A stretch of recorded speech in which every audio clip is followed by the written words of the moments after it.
So ito na yung ano ko load, no, yung na-install ko LBD, no. Yan. So meron siya dito ano, no, in to in tsaka out. Yan. So yung in galing yan siya sa ano, sa battery, no. Yan.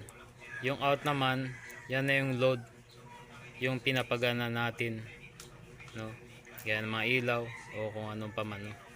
Yung kaya lang ano, ma-wattage kasi hindi niya kaya itong ano, pang mataas, no. Kadalasan ito ginagamit for ano lang, switching lang or trigger. So ang setup dito 12.0. So 12.0.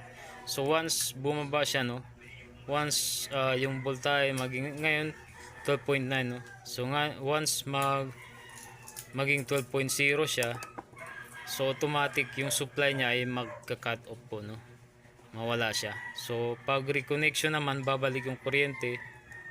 Yan, 0.5 plus 12, i-add lang yan, 12.5. So 12.5 yung reconnection niya, babalik yung kuryente niya. So yan load, no.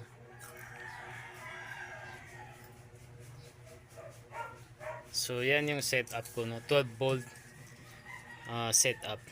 Yan, ito yung battery ko, LiFePO4 12 volt 60Ah.